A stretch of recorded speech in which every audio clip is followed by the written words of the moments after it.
Blood drips onto polished marble.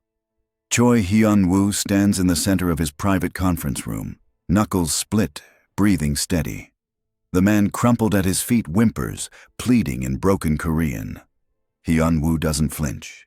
He crouches down, grabs the man's collar, pulls him close. When I say the shipment arrives Tuesday, it arrives Tuesday, not Wednesday, not when convenient. His voice is ice. Do we understand each other? The man nods frantically, blood streaming from his nose. Hyun releases him, stands, adjusts his Tom Ford suit jacket. His assistant Sang-woo hands him a handkerchief. He wipes his hands slowly, methodically, while 4 of his men drag the failure out of the room. "Sir," Sang-woo's voice cuts through the silence. "Your phone, it's been ringing." Hyun glances at the screen. 23 missed calls. All from the same number, his mother's caretaker. His jaw tightens. He answers the next call on the first ring. "Mr. Choi, you need to come now. Your mother collapsed. We're at Seoul National University Hospital, ICU wing." He doesn't wait for more. The phone clatters onto the conference table. "Clear my schedule," he barks at Sang-woo, already moving toward the door. "Everything." The drive is a blur of rain-slicked streets and red lights he doesn't stop for. His driver knows better than to speak. Hyun stares out the window, watches the city rush past, feels something unfamiliar claw at his chest. Fear. He's built an empire on making others afraid. But this helplessness, he hates it. If you're already hooked and want to see how this obsessive love story unfolds, hit that subscribe button and turn on notifications so you don't miss a single moment. Trust me, you'll want to see what happens when Korea's most dangerous man falls at first sight. The hospital smells like antiseptic and desperation. Hyun strides through the lobby, Sang-woo and 2 bodyguards flanking him. People move out of his way instinctively. They don't know who he is, but they sense the danger that walks with him. ICU, 3rd floor. The elevator takes too long. He considers the stairs but forces himself to wait, to breathe, to not show the panic rising in his throat. His mother is all he has. The only person in this world who ever looked at him and saw something other than a monster. The doors open. He walks down the sterile hallway, sees his mother's private room at the end. A doctor intercepts him, starts explaining medical jargon, cardiac event, stabilized but critical, running more tests. Hyun nods without really listening, pushes past into the room. His mother looks so small in the hospital bed. Tubes and wires connect her to machines that beep rhythmically. Her face is pale, peaceful in unconsciousness. He moves to her side, takes her hand carefully, like she might break. "Yama," he whispers. Nothing, just the steady beep of the heart monitor. The door opens behind him. He doesn't turn, assumes it's another doctor. "Mr. Choi?" The voice is feminine, soft but clear. Professional. "I'm Nurse Chioma. I'll be taking care of your mother during this shift." He turns. Time stops. She stands in the doorway, tablet in hand, wearing pale blue scrubs that somehow make her dark skin glow under the fluorescent lights. Her hair is pulled back in a neat bun. Small gold earrings catch the light, but it's her eyes that stop his heart. Warm, brown, filled with genuine compassion as she looks at his mother, then at him. "I know this must be frightening," she says, moving into the room with quiet confidence. She doesn't stare at his expensive suit or the bodyguards hovering outside. She looks at him like he's just another worried family member. "But your mother is stable. We're monitoring her closely." She moves to the other side of the bed, checks the IV, adjusts something on one of the machines. Her movements are efficient, gentle. She touches his mother's arm, and something in Hyun-woo's chest cracks. "Have you eaten?" she asks, glancing up at him. "There's a cafe on the 1st floor. You should keep your strength up. Long nights in hospitals are harder than people think." "I'm fine," he manages. His voice sounds strange to his own ears. She gives him a small smile, kind, understanding, slightly sad. That's what everyone says. She makes a note on her tablet, then looks at him again. I'll be checking in every 30 minutes. If anything changes, you'll know immediately. I promise. She reaches out, places her hand on his forearm. Just a brief, reassuring touch. Professional. Meant to comfort. Lightning shoots through his entire body. She doesn't notice. She's already moving toward the door, probably has a dozen other patients. She pauses at the threshold, looks back. Your mother spoke about you before. She's very proud of her son. Then she's gone. Hyun-woo stands frozen, staring at the empty doorway. His arm still burns where she touched him. Something primal and absolute settles into his bones, a certainty he's never felt about anything except business. He needs her. Sang-woo appears at the door. Sir, do you need anything? Should I? The nurse, Hyun-woo interrupts. The one who just left. Find out everything about her. Name, address, family, education, debts, everything. Sang-woo blinks. Sir. Hyun-woo turns to face him, and even his most trusted assistant takes a small step back at whatever he sees in his boss's eyes. I want her, Hyun-woo says quietly. Find out everything. Sang-woo nods, disappears. Hyun-woo returns to his mother's bedside, but his mind is elsewhere. On soft brown eyes and a gentle touch. On the first person in 10 years to make him feel something other than cold calculation. He doesn't know her name yet. Doesn't know anything except that she's already his. She just doesn't know it yet. Across the hospital, in the busy nurses' station, Chioma Hae logs her notes on Mrs. Choi's chart. Her feet ache. She's been on shift for 9 hours with 3 more to go, but she barely notices anymore. This is her life. Has been for the past 3 years since her father died and left her responsible for her 2 younger siblings back in her small apartment in Itaewon. That was the VIP room, right? Her colleague, Hae-jin, leans over. The woman who came in earlier? I heard her son is loaded. He's worried about his mother, Hae-won says simply, not looking up from her tablet. Same as anyone would be. Did you see his suit? That was custom. Probably cost more than we make in 6 months. Hae-jin sighs dramatically. And he's gorgeous, cold but gorgeous. Hae-won shrugs. He's a patient's family member. That's all I need to know. She doesn't mention the intensity in his eyes when he looked at her. Doesn't mention how her professional instincts tingled with warning, with the sense that this man is dangerous in ways that have nothing to do with hospital emergency protocols. She's good at reading people. Has to be. In her line of work. And that man, Mr. Choi, he carries violence in the way he holds himself, hidden under expensive fabric and controlled movements. But there. Absolutely there. She makes a mental note to stay professional, keep her distance beyond necessary patient care. Men like that are trouble. And Hae-won has enough trouble in her life already. Her phone buzzes. Text from her younger brother. Nuna, I need 200,000 won for school supplies. She closes her eyes, does quick mental math. Her paycheck is stretched thinner than rice paper already. She texts back, I'll send it tomorrow. Did you eat dinner? Yes, don't work too hard. She smiles despite her exhaustion. Everything she does is for them.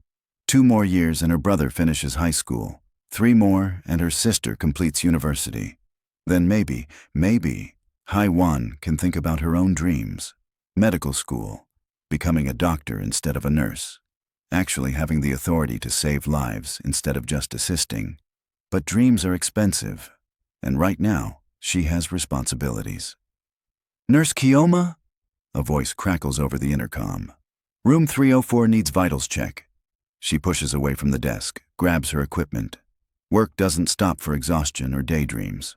She moves down the hallway, unaware that at this exact moment, a full background report on her entire life is being compiled by people who answer to Korea's most dangerous Mafia boss.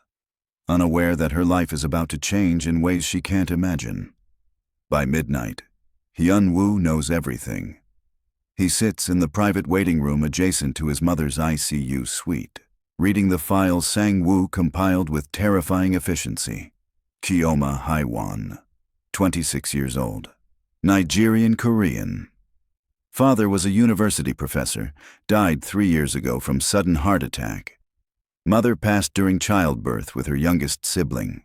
Responsible for two younger siblings, brother, 16, sister, 21. Lives in a small 3-room apartment in Itaewon. Works 60-hour weeks between this hospital and occasional shifts at a clinic in Gangnam. Student loans from nursing school still unpaid. Spotless record. No romantic relationships in the past 2 years. Volunteers at a free clinic on her days off. There are photos. Her at the hospital, tired but smiling. Her at a small church, sitting with elderly Korean women. Her at a market, haggling over vegetables with the kind of fierce determination that makes Hyunwoo's mouth curve into something almost like a smile. She's beautiful, yes. But it's more than that. She's good. Genuinely, wholly good in a way that seems impossible in the world he knows. A world of blood and money and power built on breaking anyone who gets in the way. Sir? Sang-woo hovers near the door. It's late. Perhaps you should rest. I can have someone else watch your mother. No. Hyunwoo doesn't look up from the file. I stay. Of course, sir. A pause. About the nurse? What would you like me to do? Nothing yet. Hyunwoo closes the folder, leans back in the leather chair. I'll handle this myself. Sang-woo's eyebrows rise slightly. The most shock his stoic assistant ever shows. In the 10 years he's worked for Hyunwoo, his boss has never handled anything himself when it comes to women. They've always been transactions. Brief, forgettable, meaningless. This is different. Even Sang-woo can see it. Hyunwoo stands, walks back into his mother's room. The machines beep steadily. Same rhythm, same sound, but everything feels different now. He sits in the chair beside the bed, takes his mother's hand again. Yama, he says quietly, even though she can't hear. I met someone. You'd like her. She's nothing like me. She's good. The heart monitor beeps. His mother sleeps on. I'm going to make her mine, he continues, voice dropping to almost a whisper. I don't know how yet, but I will. Somewhere in his mind, he knows this is insane. He doesn't know this woman. Spoke maybe 20 words to her. But Hyunwoo didn't build an empire by ignoring his instincts, and every instinct in his body is screaming that Haiwon is his, meant to be his, fated in a way that makes his usual ruthless logic seem irrelevant. The door opens. His head snaps up. Haewon enters, tablet in hand, same gentle efficiency. Just checking vitals, she says softly. You're still here. I'm not leaving. She nods like she expected this. Family members often feel that way, but you really should rest, even for an hour. There's a hotel across the street. I said I'm not leaving. His voice is harder than he intended. She pauses, looks at him directly. Really looks, like she's assessing. Then she does something unexpected. She pulls over another chair, sits down across from him. Mr. Choi, she says gently but firmly, I understand you're scared. But exhausting yourself won't help your mother. She needs you to be strong when she wakes up, and she will wake up. You can't promise that. No, Haewon admits. I can't. But I've been a nurse for 4 years, and I've learned to recognize which patients are fighters. Your mother? She's a fighter. The way her vitals responded to treatment, the stability in her brain activity, she's not done yet. Something in Hyunwoo's chest loosens. How can you tell? Haewon smiles. Experience, instinct, faith, maybe. I've sat with a lot of families in rooms like this. Some patients you just know.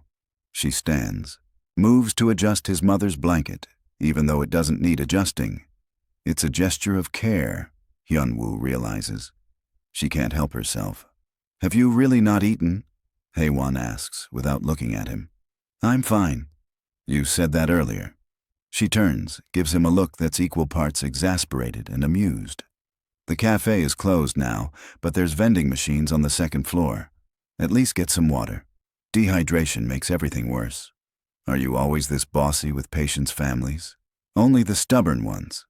She moves toward the door, pauses. Your mother mentioned you don't visit often, that you're busy with work. Hyunwoo's jaw tightens. I visit. I'm not judging, Haewon says quickly. I work 60-hour weeks. I understand busy. I'm just saying, when she wakes up, she'll want to see you rested and strong, not running yourself into the ground. She leaves before he can respond. Hyun-woo sits in the silence, turning her words over in his mind. There was no accusation in her voice, no manipulation, just genuine care. For his mother, for him, even though she doesn't know him. He pulls out his phone, texts Sang-woo. Have food brought from that restaurant in Gangnam. The one with the soup.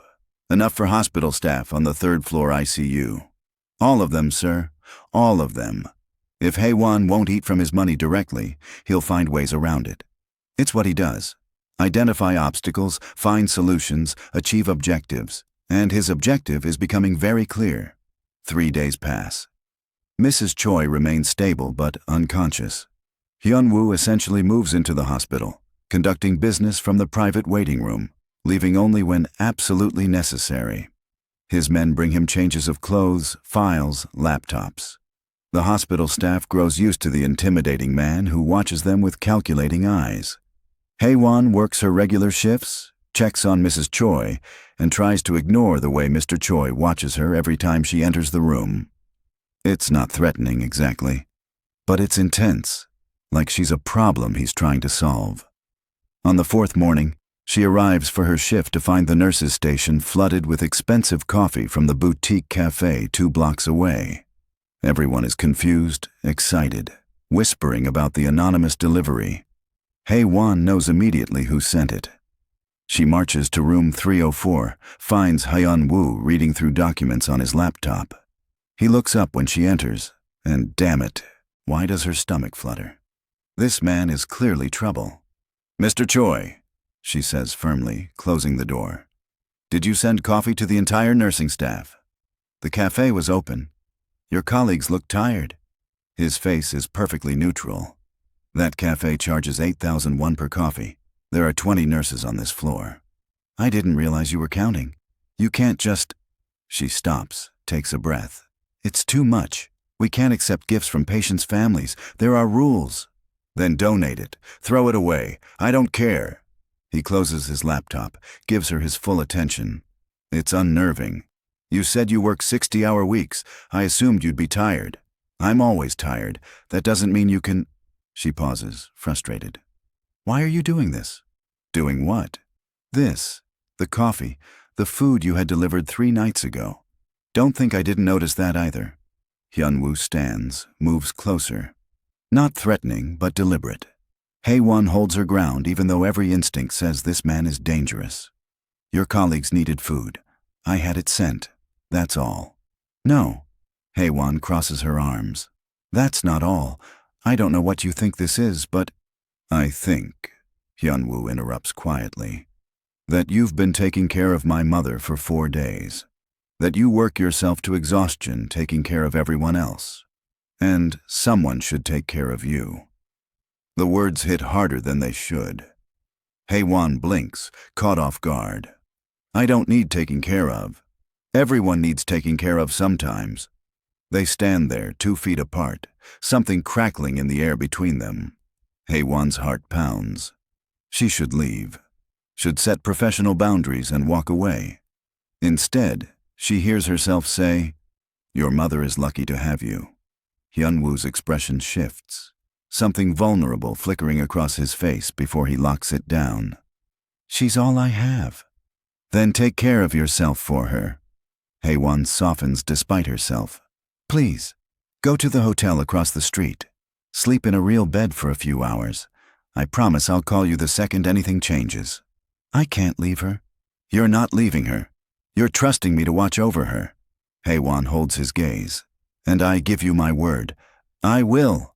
Something in her voice must convince him because Hyun-woo finally nods. 4 hours, then I come back. 6. 5. Deal. Hae-won can't help but smile slightly. Go, before I change my mind. He moves toward the door, stops beside her. This close, she can smell his cologne, expensive, subtle, masculine.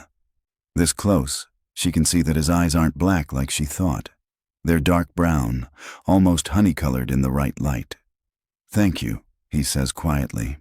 Hae-won. She freezes. How do you know my name? Your name tag. He nods toward her chest where her hospital ID hangs. It's a reasonable explanation. So why does Hae-won feel like he's lying? Why does she get the sense that he knows more than he should? He leaves. She's alone with his mother and the beeping machines and the lingering scent of his cologne. Your son is trouble, she tells the unconscious woman. You know that, right? The heart monitor beeps steadily. Mrs. Choi sleeps on. Hae-won sighs, moves to check vitals, tries to ignore the way her hands are shaking slightly. If you're loving this story and want to see what happens when Hae-won discovers the truth about who Hyun-woo really is, smash that like button and drop a comment telling me whose side you're on. Team Mafia boss or Team Nurse? Let's see those comments. Hyun-woo doesn't go to the hotel. He goes to his office building, 30 floors of glass and steel in Gangnam, where the real power and soul lives.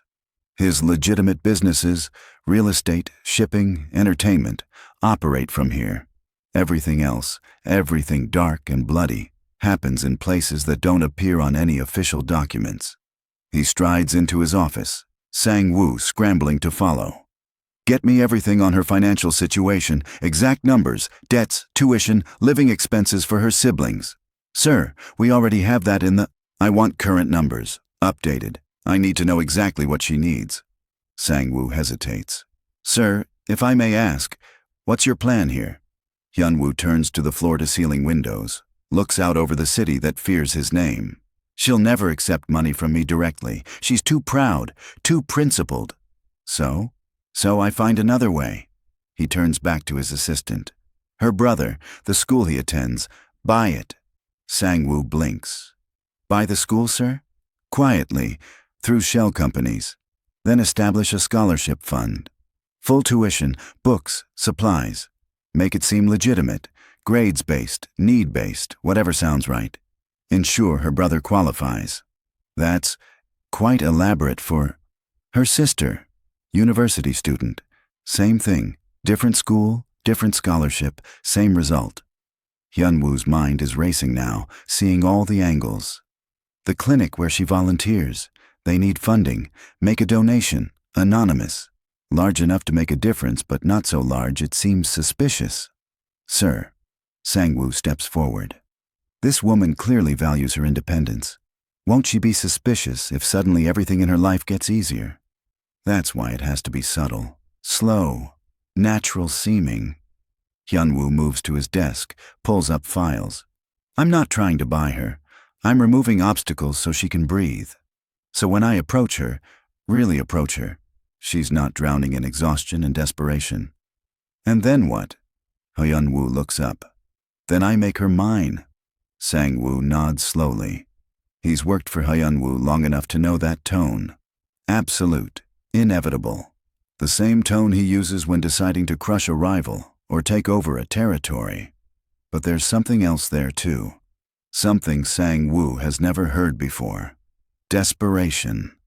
2 weeks pass. Mrs. Choi's condition improves slowly. She wakes, for brief periods, confused but stable. The doctors are optimistic. Hyun-woo visits daily, sometimes twice daily, always when Hae-won is on shift. He brings flowers for his mother, books to read to her, sits by her bedside and tells her about his day. Edited versions, of course, leaving out the blood and threats. But he talks more than he has in years, and Hae-won finds herself pausing in her rounds, listening to the soft rumble of his voice through the partially open door. You're always here when he visits, Hye-jin observes one afternoon. The handsome son. Notice that? I'm assigned to his mother, Hae-won says, reviewing charts. You could switch assignments. You've been on the same patient for 2 weeks. That's unusual. It is unusual. Hae-won knows it. She's not sure why she hasn't requested a change. Tells herself it's because Mrs. Choi is sweet, grateful, recovering well. Tells herself it has nothing to do with the way Hyun-woo's eyes light up slightly when she enters the room. I like Mrs. Choi, Hae-won says finally. She's a good patient. Uh-huh. Hye-jin smirks. And her son? is a patient's family member, that's all. But it's not all. And Hae-won knows it. There are moments, small, charged moments that she can't quite explain away. Like when she's adjusting Mrs. Choi's IV and Hyun-woo moves to help steady the pole, their hands brushing. The contact lasts maybe 2 seconds, but Hae-won feels it for hours after. Or when she's explaining medication schedules and catches him staring at her mouth instead of listening. She stops mid-sentence, and he doesn't even pretend he wasn't staring. "Sorry," he says, not sounding sorry at all. "You were saying?" "I was saying your mother needs rest, which means you should probably go home. I like listening to you talk." Hae-won's heart does something stupid in her chest. "Mr. Choi." "Hyun-woo. You can call me Hyun-woo." "That wouldn't be appropriate." "Why not?" "Because you're a patient's family member and I'm a nurse and there are professional boundaries." "Boundaries," Hyun-woo repeats, like he's testing the word. "I'm not very good with boundaries. I've noticed." He smiles, actually smiles, and it transforms his entire face. Hae-won has to look away before she does something stupid like smile back. "I should check on other patients," she says quickly, moving toward the door. "Hae-won." His voice stops her. She turns despite herself. "Thank you for taking care of her. Of us." The sincerity in his voice makes her throat tight. "It's my job." "It's more than that. You care, really care. That's rare." She doesn't know what to say to that, so she nods and leaves before her professional mask cracks completely. In the hallway, she leans against the wall, presses her hand to her racing heart. This is bad. This feeling growing in her chest whenever Hyun-woo is near. It's dangerous. She doesn't even know who he really is. Just that he's wealthy, intense, and looks at her like she's the only person in the world. Her phone buzzes. Email notification. She opens it absently, then freezes. It's from her brother's school. He's been awarded a full scholarship, tuition, books, everything covered for the next 2 years based on academic merit and financial need. Hae-won reads it 3 times. This doesn't make sense. Her brother is a good student, but this scholarship, she's never even heard of it. The Kim Foundation for Educational Excellence. She should be thrilled. This is life-changing. This means she can actually save money, maybe even start putting away for her own tuition eventually. So why does she feel uneasy? She pushes the thought away. Not everything is suspicious. Sometimes good things just happen. She types a quick response accepting the scholarship, texts her brother the good news, and tries to ignore the small voice in her head whispering that timing like this is too perfect to be coincidence. Mrs. Choi is fully conscious now, lucid and recovering well. The doctors talk about moving her to a regular room, then rehabilitation, then home care. It's good news. Everything is progressing exactly as it should. Hyun-woo sits with his mother one afternoon, holding her hand while she dozes. Hae-won enters for a routine check, and Mrs. Choi's eyes flutter open. "Ah, my beautiful nurse," she says warmly. Her voice is still weak, but her smile is genuine. "Hyun-woo, isn't she beautiful?" Hae-won blushes. "Mrs. Choi, you need to rest, not worry about—" "A mother always worries." Mrs. Choi squeezes her son's hand, especially when her son works too hard and never brings anyone home. "Yama," Hyun-woo says warningly. "I'm just saying, you're not getting younger, and Hae-won here is smart, kind, beautiful." "Mrs. Choi." Hae-won's face is burning now.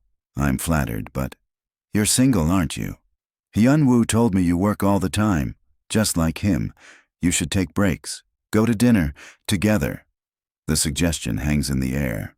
Hae-won looks at Hyun-woo, expects him to be embarrassed. Instead, he's looking at her with an intensity that makes her breath catch. "I think that's an excellent idea," he says quietly. "Mr. Choi." "Hyun-woo. This isn't appropriate. I'm your mother's nurse. My mother is recovering well. Soon she'll be transferred to regular care, and you won't be her nurse anymore." His eyes don't leave hers. "Then there's no conflict. Just 2 people having dinner." "I don't date patients' family members. We'll wait until she's discharged then. I'm very patient when I want something." The way he says it, calm absolute, certain, sends shivers down Haiwan's spine. She should say no, should shut this down immediately. "One dinner," she hears herself say. "When your mother is fully recovered and discharged, one dinner to thank you for the coffee and food you sent to the staff." Hyunwoo's smile is slow, victorious. One dinner. Mrs. Choi beams from her bed. "Oh, you two will be beautiful together. I can feel it." Hae-won escapes as quickly as professionally possible, her heart pounding. What did she just agree to? Dinner with a man who makes her nervous and excited in equal measure. A man she knows nothing about except that he's rich, devoted to his mother, and looks at her like she's something precious. She makes it to the nurse's station before Hye-jin corners her. "Did I just hear that right? Did Mr. Tall, Dark, and Dangerous just ask you to dinner?" His mother suggested it. I was being polite. "You said yes." I said maybe, after his mother is discharged. "That's basically a yes." Hye-jin grabs her shoulders. "Hae-won, do you know who that man is?" "A patient's son who—" "Choi Hyun-woo. His family owns half of Gangnam. Shipping, real estate, entertainment. There are rumors about other businesses too. Dangerous businesses." Ice slides down Hae-won's spine. "What kind of rumors?" Hye-jin lowers her voice. "The kind people don't talk about openly. The kind that gets you hurt if you ask too many questions. My cousin works security at one of his buildings. Says he's connected. Like, really connected." "Connected to what?" "You know what?" Hye-jin gives her a meaningful look. "The kind of power that doesn't come from legitimate business alone." Hae-won's mind races. She thinks about the expensive suits, the bodyguards, the way people instinctively move out of his way. The violence she sensed coiled beneath his controlled surface. "I should cancel," she says quietly. "Probably smart." Hye-jin pauses. "But he likes you. Really likes you. I've seen how he looks at you. Like you're the only thing in the world that matters. That's not romantic. That's scary. Maybe a little of both." Hae-won doesn't sleep well that night. She lies in her small bedroom in her tiny apartment, listening to her siblings sleep in the next room, and wonders what she's gotten herself into. The scholarship, she realizes. The timing. Right after meeting Hyun-woo. She grabs her laptop, searches for the Kim Foundation for Educational Excellence. The website looks legitimate. Established 5 years ago, numerous recipients, proper documentation. But something feels off. The foundation's board members, their names don't pull up anywhere else, like they don't exist outside this scholarship fund. She searches deeper. The foundation's business registration, the parent companies, layers and layers of corporations and shell companies until Choi Industries. Her stomach drops. He did this. Somehow, Hyun-woo found out about her brother and created a fake scholarship to help her. Or maybe to manipulate her. To make her dependent, grateful, willing.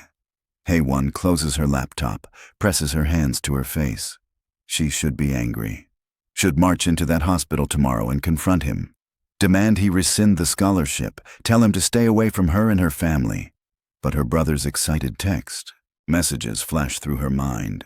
His relief, his gratitude. This scholarship means everything to him, to their future. And maybe she's wrong. Maybe it's coincidence. Maybe she's being paranoid. Except she knows she's not. Hae-won makes a decision. Tomorrow she'll confront Hyun-woo. She'll demand the truth. And depending on what he says, she'll decide if dinner is happening or if she's requesting a transfer to a different floor where she never has to see him again. The next day, Hae-won arrives early for her shift. She goes straight to room 304, finds Hyun-woo already there, reading the morning news on his tablet while his mother sleeps. "We need to talk," she says without preamble. "Privately." Hyun-woo studies her face, sets down his tablet. "The consultation room down the hall. 2 minutes." She nods, leaves. Her hands are shaking. She's about to confront one of the most powerful men in Seoul, maybe one of the most dangerous. But she's not afraid. She's angry. Hyun-woo enters the small consultation room, closes the door. They're alone. "The scholarship," Hae-won says immediately. The Kim Foundation. You created it, didn't you? He doesn't deny it. Doesn't even look surprised that she knows. Yes. The admission hits her like a slap. How dare you? I wanted to help. You wanted to manipulate me. Her voice rises. You investigated me, found out about my family, created a fake charity to… What? Buy my gratitude? Make me indebted to you? No. Hyunwoo steps closer. To give you room to breathe. You work 60-hour weeks, support 2 siblings. You're drowning in responsibilities and you never complain, never ask for help. I wanted to help. You don't even know me. I want to know you. By lying, by manipulating my family's finances. The scholarship is real. The money is real. Your brother earned it with his grades. I just facilitated the opportunity. Hae-won laughs bitterly. You facilitated. That's what you call stalking and manipulation. I call it taking care of someone who takes care of everyone else. His voice hardens. When was the last time someone took care of you, Hae-won? When was the last time you didn't have to fight for every one, every opportunity? That's not your concern. It is now. He moves closer, and Hae-won's back hits the wall. He's not threatening, just intense, overwhelming. It became my concern the moment I saw you, the moment you touched my arm, and I knew, absolutely knew, that you were mine. I'm not yours, I'm not anyone's, and this, she gestures between them, is not happening. Dinner is canceled. Transfer me to a different patient. No. Excuse me? You want to be angry? Be angry. You want to hate me? Fine, but you don't get to lie to yourself. Hyunwoo's hand comes up, cups her face. His thumb brushes her cheek. You feel this too. This pull. Don't tell me you don't. Hae-won's breath catches. She should move away, should slap his hand off her face. Instead, she stands frozen, heart pounding, skin burning where he touches her. You're dangerous, she whispers. Yes, I should stay away from you. Probably. Then why can't I? The words slip out before she can stop them. Hyunwoo's eyes darken. Because you feel what I feel, this certainty, like we were supposed to meet, supposed to be. That's insane. I know. His voice drops lower. I've built my life on logic and strategy and cold calculation. And then you walked into that room and every bit of logic I have disappeared. What do you want from me? Everything. He says it simply, like it's obvious. Dinner, conversation, time, you, all of you. I'm not some prize you can win. I know that too. His hand drops from her face, but he doesn't step back. I'm doing this badly. I know I am, but I've never… He stops, frustrated.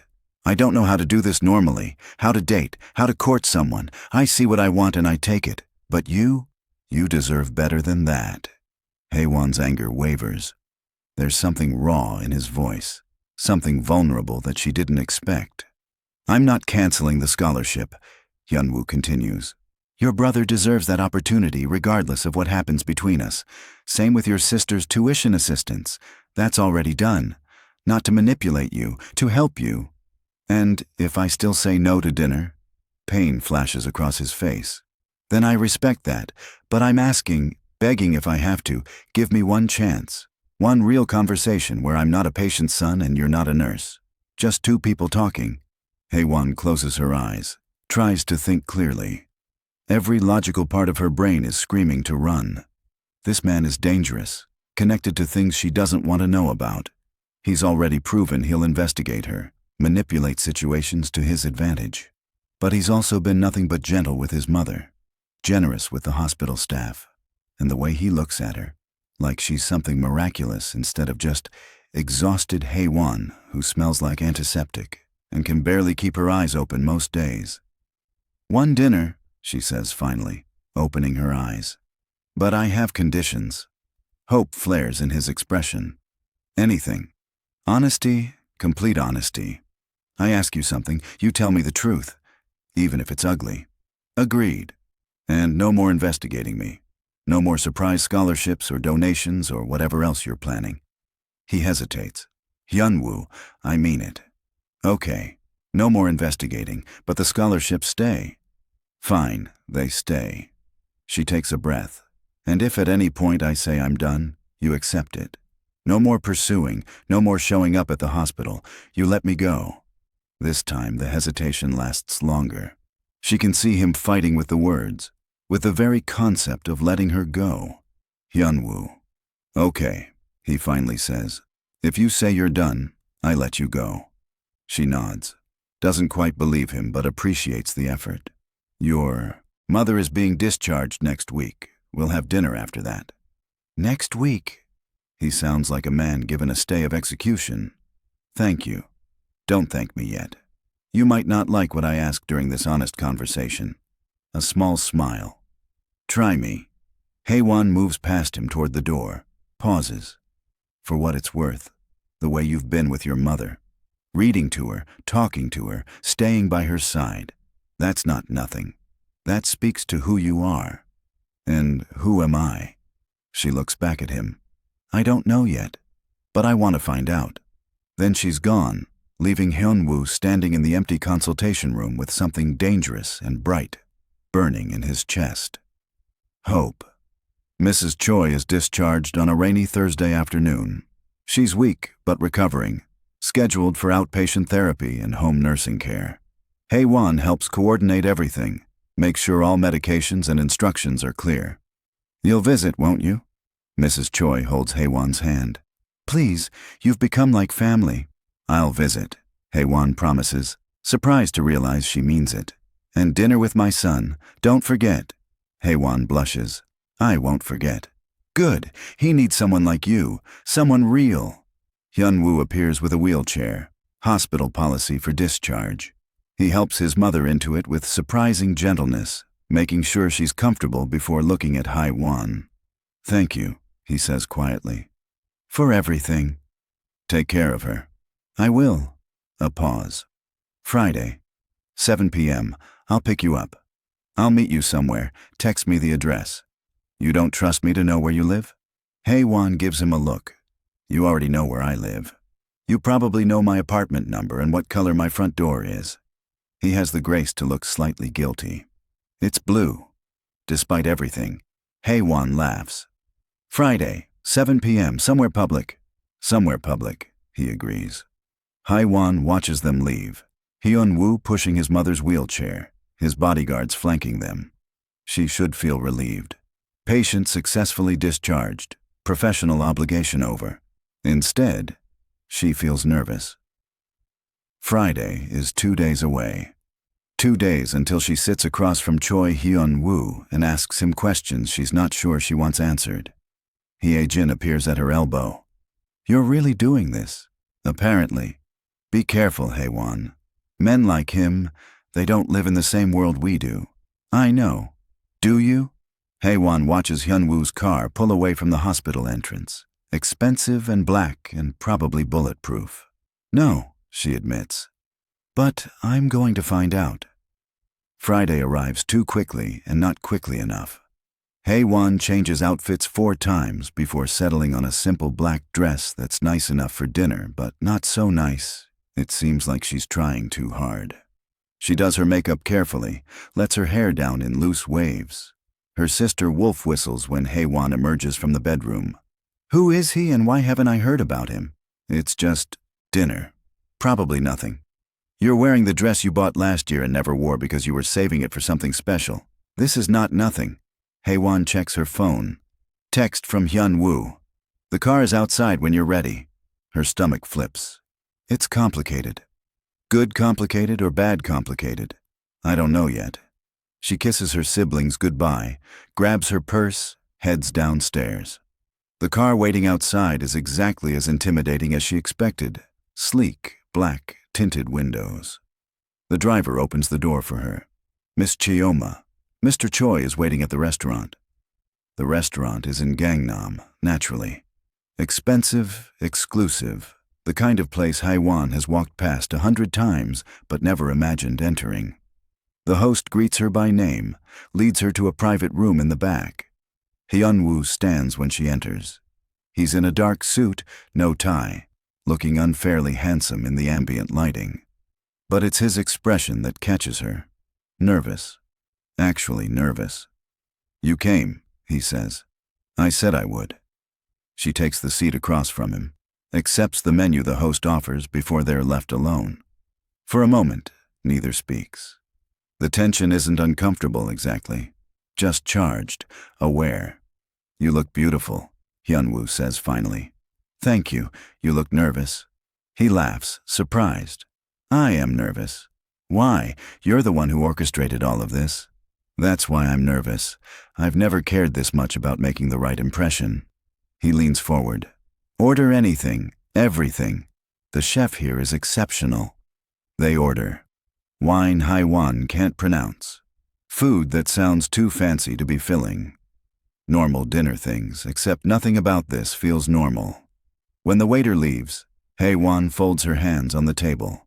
"Okay, honesty, complete honesty, that was the deal. I remember." "Who are you, Hyun-woo? Really?" He doesn't pretend to misunderstand. "I run several businesses, shipping, real estate, entertainment like you probably already know. But yes, there are other aspects. Less legal aspects. The Mafia." She says it directly, watching his face. "We don't use that word in Korea. But essentially, yes. My family has been involved in organized crime for 3 generations. I inherited the business when I was 23. Haewon's hands tighten on the table. Hearing it confirmed is different than suspecting. "What does that mean? What do you do?" "I control territory, shipping routes, protection services, money lending, some drug trade, though I'm trying to move away from that." His voice is matter-of-fact, like he's discussing the weather. "I employ over 300 people in various capacities. I negotiate with other organizations. Sometimes those negotiations involve violence." "Have you killed people?" Hyun-woo doesn't flinch. "Yes." The single word hangs between them. Hae-won feels dizzy. She's sitting across from a murderer, a man who just casually admitted to taking lives. "You're scared," Hyun-woo observes. "Yes." "Do you want to leave?" She should. Every survival instinct is screaming at her to walk out. But she thinks about the way he was with his mother. The gentleness, the care. "Have you ever hurt someone innocent?" she asks instead. "No. Everyone I've—" He pauses. "Everyone deserved it. Betrayed my organization, hurt my people, broke agreements. I don't hurt civilians. But you decide who deserves it. Yes, I'm not claiming moral high ground here, Hae-won. I know what I am." "And what are you?" His eyes meet hers. "A monster in an expensive suit. A man who's done terrible things for what I tell myself are good reasons. Someone who was born into this life and has never known anything different. Until I met you. And suddenly I want to be different. Better. Someone worthy of the way you looked at my mother. The kindness in your eyes." Hae-won's breath catches. "That's a lot of pressure to put on someone you barely know." "I know. I'm sorry." He runs a hand through his hair, frustrated. "I told you I'd be honest. The truth is, I'm selfish. I see something I want and I take it. And I want you so badly it's making me insane. That's not romantic. That's obsessive. I know that too, but I'm trying, really trying, to do this right. To let you choose instead of forcing your hand." Their food arrives. They eat in silence for a few minutes. Hae-won's mind races. She should end this now. Thank him for his honesty and walk away from the dangerous, complicated, impossible situation he represents. "Tell me something else," she says instead. "Something not about your business, something real."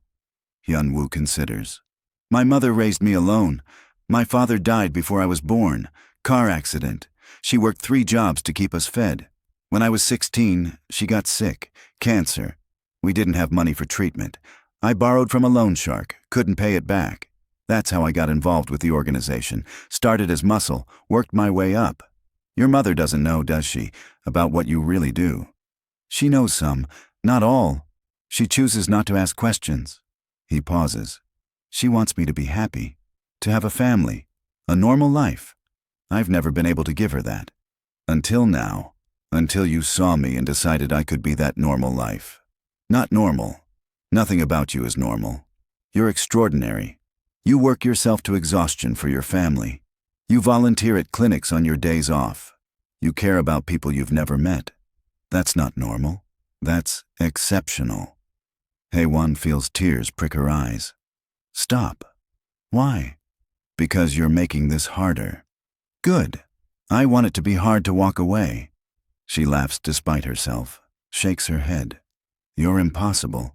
Is that a yes to a second date?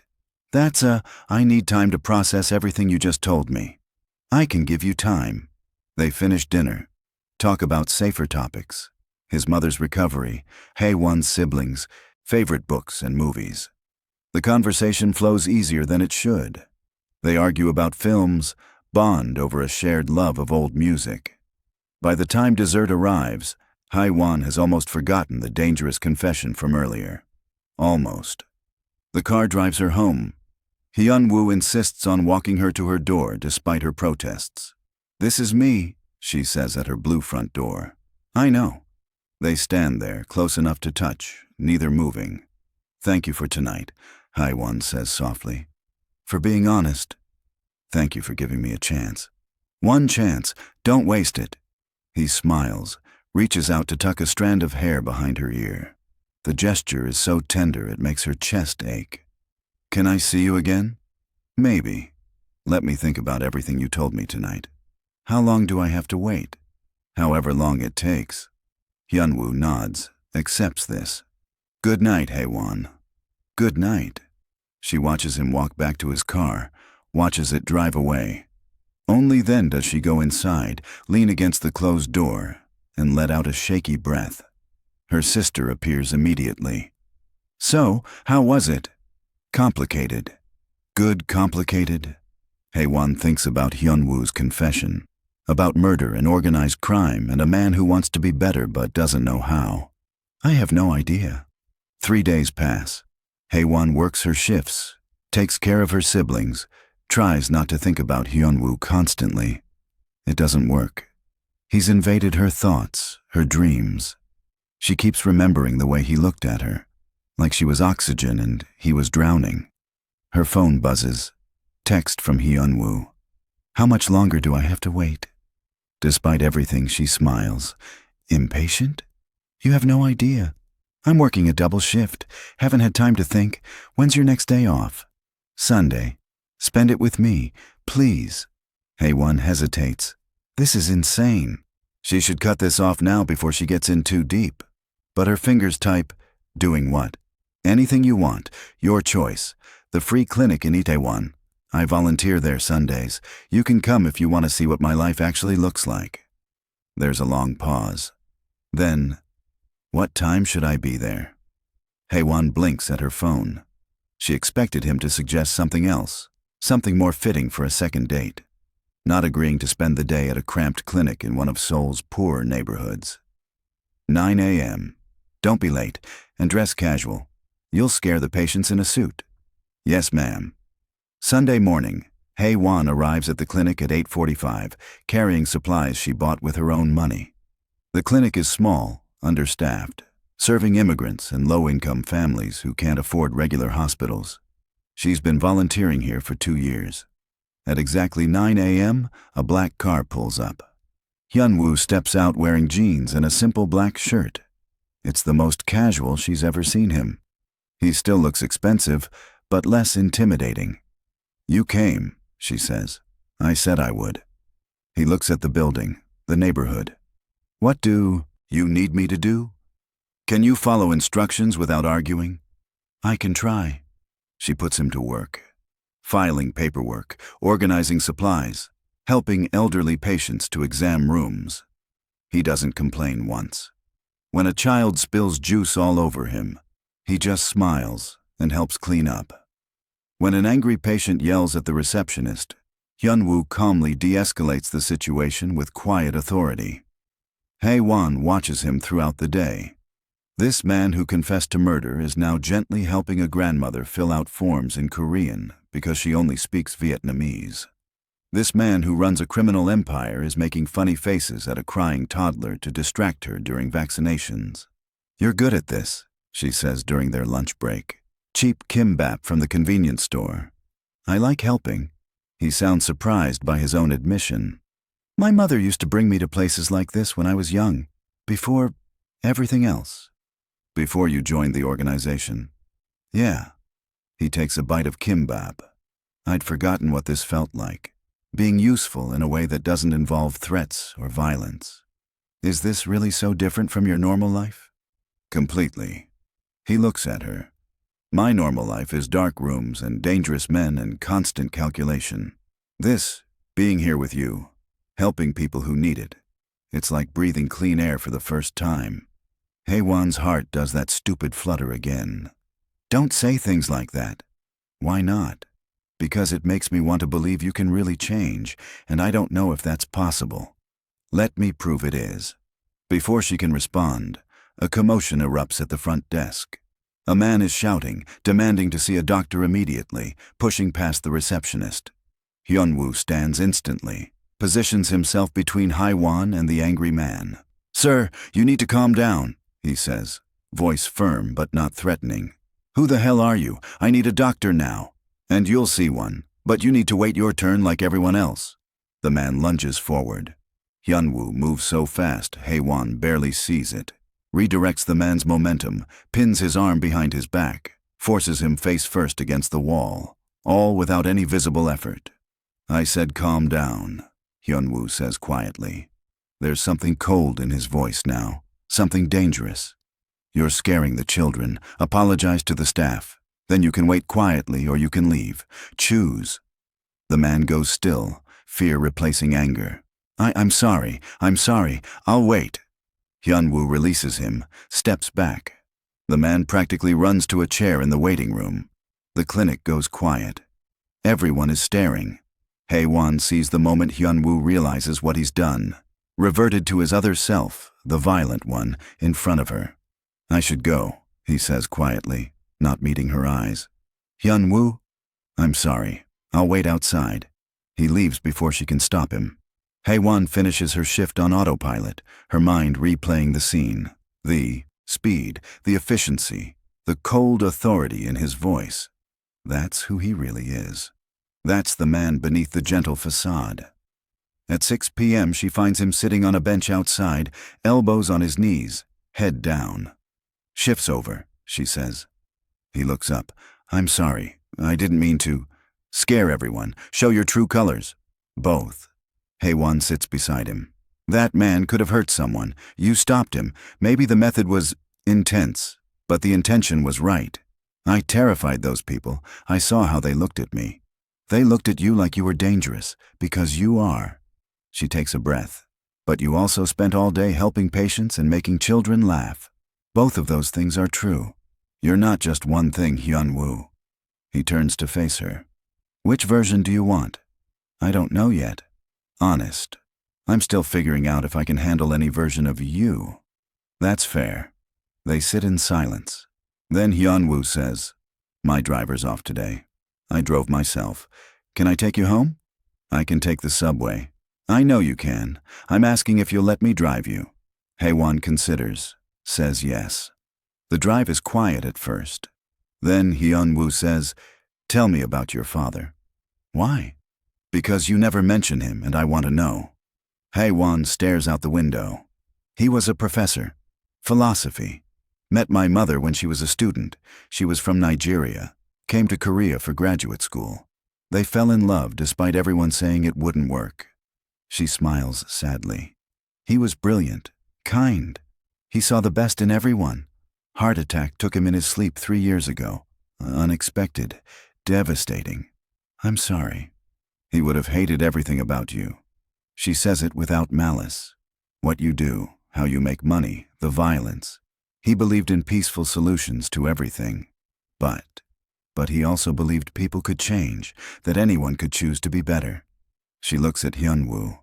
"I don't know if I believe that, but I want to."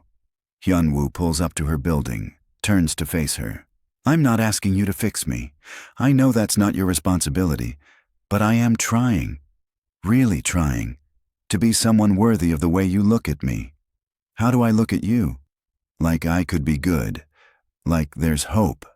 His voice cracks slightly. "No one's looked at me like that in 10 years. Haewon reaches out, takes his hand. "One day at a time. That's all I can promise." "That's enough."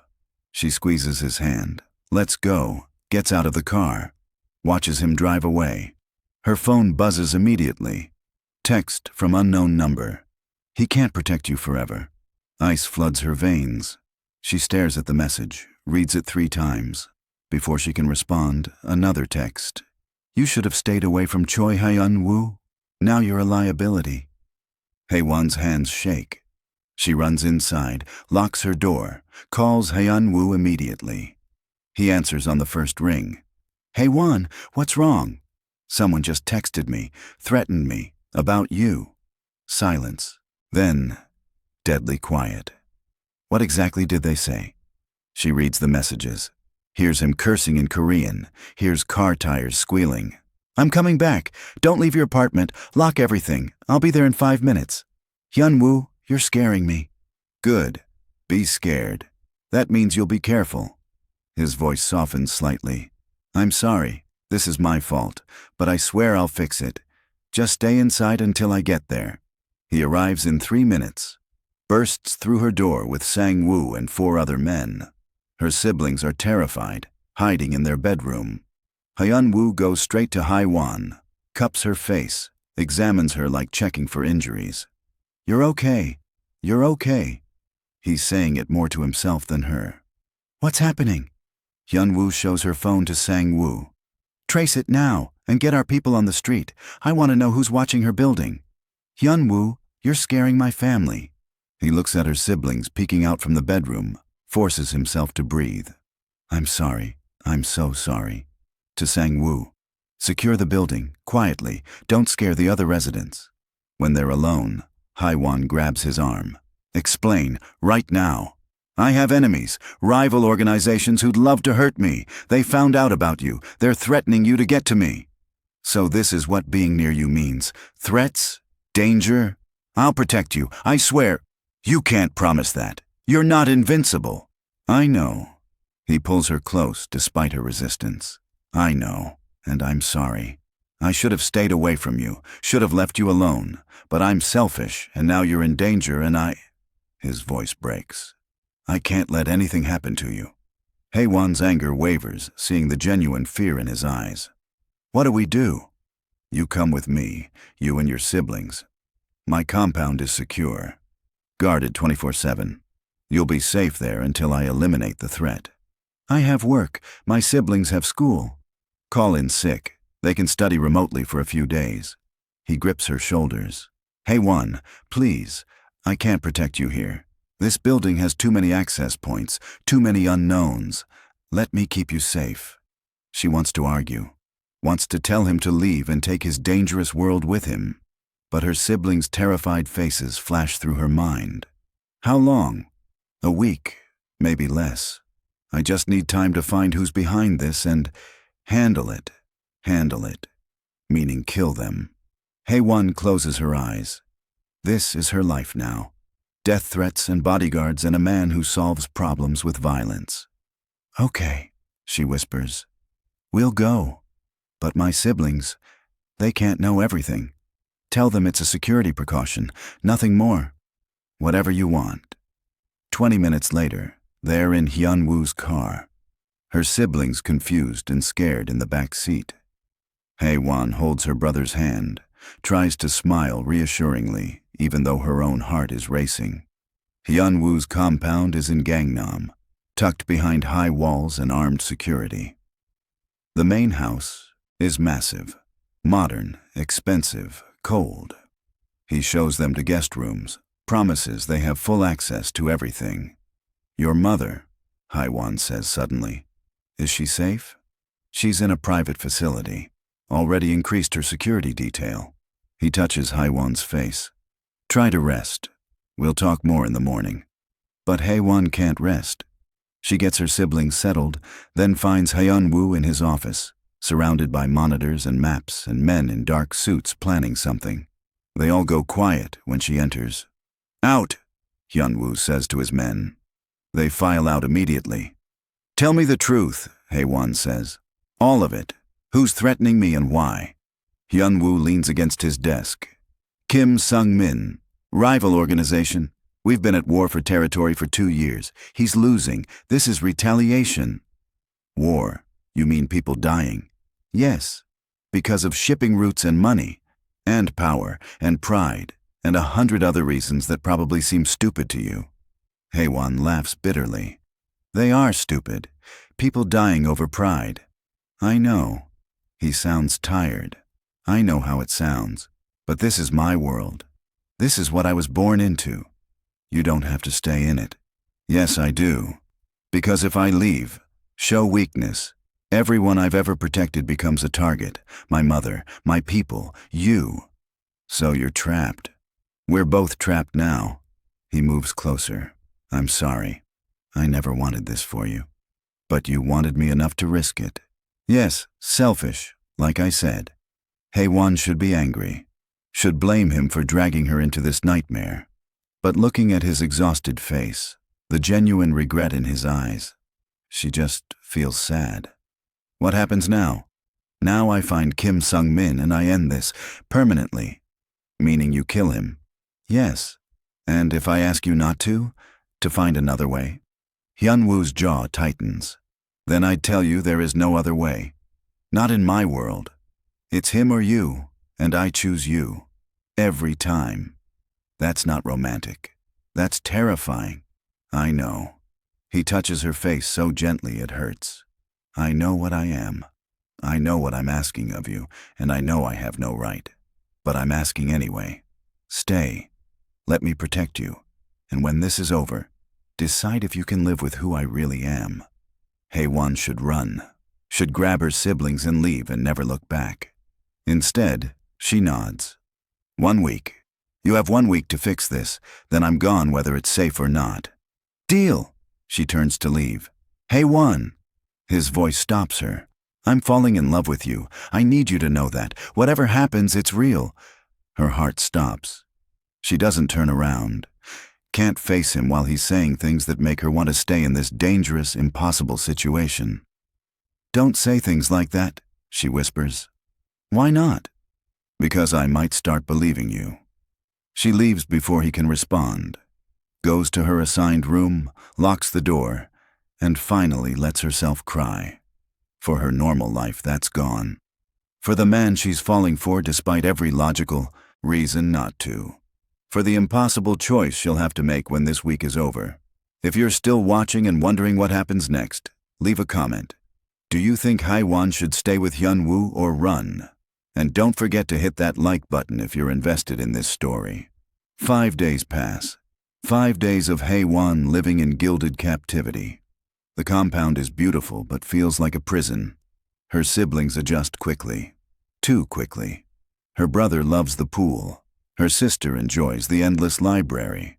But Haewon feels the weight of armed guards, of locked gates, of the violence simmering just beneath the surface. Hyun-woo is gone most days. Handling things, Sang-woo tells her. She knows what that means. Her hands are probably stained with blood now too, indirectly. On the 6th day, Hyun-woo's mother is brought to the compound. She's frailer than before, needs constant care. Haewon immediately shifts into nurse mode, setting up proper medical equipment, coordinating with doctors. You don't have to do this, Hyun-woo says, finding her adjusting his mother's IV. I'm a nurse. This is what I do. Mrs. Choi wakes, smiles weakly. My beautiful nurse, you're here? I'm here, Haewon confirms, taking her hand. Take care of my son. He needs you. Rest, Mrs. Choi. Save your strength. But over the next 2 days, Mrs. Choi deteriorates rapidly. Her heart is failing. The doctors say there's nothing more they can do. It's just a matter of time. Haewon stays by her bedside, monitoring vitals, making her comfortable. Hyun-woo sits on the other side, holding his mother's hand, looking lost. I'm scared, he admits late one night. I've faced guns and knives and men who wanted me dead. But this, I don't know how to face this. You face it by being here, by holding her hand, by letting her know she's loved. Mrs. Choi stirs, eyes opening. Hyun-woo. I'm here, Yama. Haewon too. I'm here, Haewon confirms. Good, good. Her breathing is labored. Hyun-woo, Promise me something. Anything. Don't let this life consume you. Find happiness. Find love. She looks at Hae-won. She's good for you. Hold on to her. Yama, don't talk like, promise me. Hyun-woo's voice cracks. I promise. Mrs. Choi smiles, closes her eyes. Her breathing slows. Stops. The monitor's flat line. Hae-won moves immediately, checking vitals, but she knows. Hyun-woo knows too. He just sits there, holding his mother's hand, tears streaming down his face. I'm sorry, Hae-won whispers, her own tears falling. I'm so sorry. Hyun-woo doesn't respond. Just sits there, broken, the most powerful man in Seoul, reduced to a grieving son who's lost the only family he had. Hae-won does the only thing she can. She moves around the bed, wraps her arms around him, and holds on while he falls apart. They stay like that for hours. Eventually, people come, doctors to confirm, staff to handle arrangements. But Hyun-woo doesn't leave his mother's side, and Hae-won doesn't leave his. The funeral is small, private. Hyun-woo goes through the motions mechanically, greeting guests, accepting condolences, standing stoic in his black suit. But Hae-won sees the way his hands shake, the way his eyes are dead. Afterward, she finds him in his office, staring at nothing. You should eat something, she says gently. I'm not hungry. Hyun-woo. She was all I had. His voice is hollow. Everything I built, everything I became, it was for her. To give her a good life, to repay her for the sacrifices she made. And now she's gone and it all feels pointless. Hae-won kneels in front of him, takes his hands. It wasn't pointless. She was proud of you. She loved you. That matters. I'm a monster. I've hurt people, killed people. She deserved better. She got exactly what she wanted, a son who loved her, who took care of her. Hae-won squeezes his hands. You're not just a monster, Hyun-woo. You're a son who grieved, a man who's trying to change. Both things are true. He looks at her, really looks, and something shifts in his expression. Why are you still here? The threat's eliminated. Kim Sung-min is handled. You're safe now. You could leave. I know. So why haven't you? Hae-won realizes she's been asking herself the same question. Because you need someone right now, and because, she takes a breath, because despite everything, despite the danger and the violence and the impossible situation, I care about you. You shouldn't. I know, but I do. Hyun-woo pulls her up into his arms, holds her like she's the only thing keeping him anchored. I love you, he says into her hair. I know it's too soon and too complicated, and you probably don't feel the same. But I love you, and I need you to know that. Hae-won's heart hammers. She should pull away, should set boundaries. Instead, she tilts her head back, meets his eyes. I love you too, she whispers. I'm terrified, and I don't know how this works, but I love you too. He kisses her, desperate, grateful, gentle. Hae-won kisses back, lets herself fall completely into this impossible, dangerous, beautiful thing growing between them. When they break apart, Hyun-woo touches her forehead to hers. I meant what I told my mother. I want to change, to be better, for you. Not for me, for yourself. For both of us, then. What does that look like? Change? I don't know yet, but I'm going to figure it out. He pulls back, looks at her seriously. This won't be easy. My world, it doesn't just disappear because I want it to. There will be danger, complications, people who won't want me to go legitimate. I know. And you're still willing to try? Hae-won thinks about her father's belief in redemption, about second chances and choosing to be better. One day at a time. That's what I said before. I meant it. Hyun-woo smiles, a real smile, small but genuine. One day at a time. 6 months later, Hae-won adjusts her stethoscope, reviewing the patient chart. The clinic is busy today. Sundays always are. But this clinic is different from the one in Itaewon. This one is state-of-the-art, fully staffed, offering free services to low-income families. The Choi Memorial Clinic, named after Hyun-woo's mother. Dr. Yoon needs you in room 3, Hye-jin calls. On my way. She's in medical school now, part-time student, part-time nurse at the Memorial Clinic. Hyun-woo offered to pay her tuition outright, but she refused. They compromised. He established a proper scholarship fund, and she applied like everyone else. She earned it. Her siblings are thriving. Her brother graduated high school with honors, heading to university next year. Her sister is excelling in her studies, talking about graduate school. And Hyun-woo, he's trying, really trying. He's still involved in the organization. You don't just walk away from that life. But he's transitioning, shutting down the drug operations, moving money into legitimate businesses. It's slow, dangerous work. There have been attempts on his life, near misses that keep Hae-won up at night, but he comes home to her, always. She finishes her shift at 6 p.m., finds Hyun-woo waiting outside like usual. His knuckles are bandaged. "What happened?"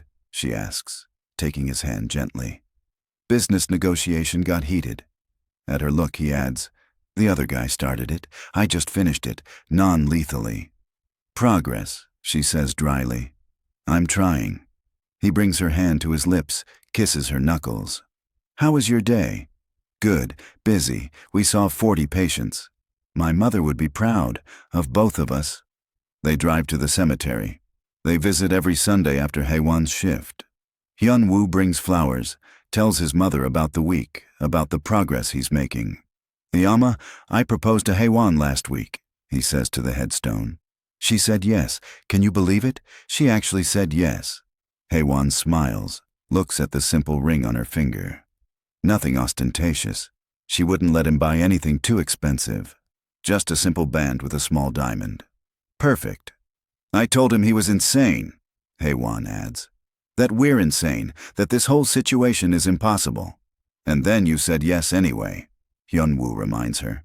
"And then I said yes anyway." She leans against him. "I think she'd be happy. Despite everything. She loved you. Saw you before I even admitted what I felt." They stay until sunset, then drive home. Hyun-woo's compound that's slowly becoming their home. It's still heavily guarded, still feels too big, but Hae-won has made it warmer. Pictures on the walls, plants in the windows, her siblings visiting every weekend. That evening, Hae-won finds Hyun-woo in the shower, blood washing down the drain. "You said non-lethal," she says from the doorway. "It was. This is my blood. I'm fine." She joins him in the shower, fully clothed, inspects the cut on his side. "You need stitches." "Later. Now." He sighs, but doesn't argue, lets her patch him up at the bathroom counter. Her hands are steady, even though her heart races. This is her life now. Violence and tenderness in equal measure. "I'm sorry," Hyun-woo says quietly, "that you have to see this, deal with this. I knew what I was choosing." Hae-won finishes the last stitch, bandages it carefully. "But you need to be more careful. I'm not doing this alone. You promised me we'd build a life together. Can't do that if you get killed in some turf war." "I promised I'd change. I am changing." "I know. I see it." She touches his face. "Just keep your promise. Come home to me. Always." "Always," he agrees, pulling her close. "One day at a time, like you said. One day at a time." They stand there holding each other, two impossible people trying to build something good from broken pieces. It's not perfect. It's messy and complicated and sometimes terrifying, but it's theirs, and that's enough. If you love this story, make sure to subscribe for more emotional African Korean romance stories that will keep you up at night.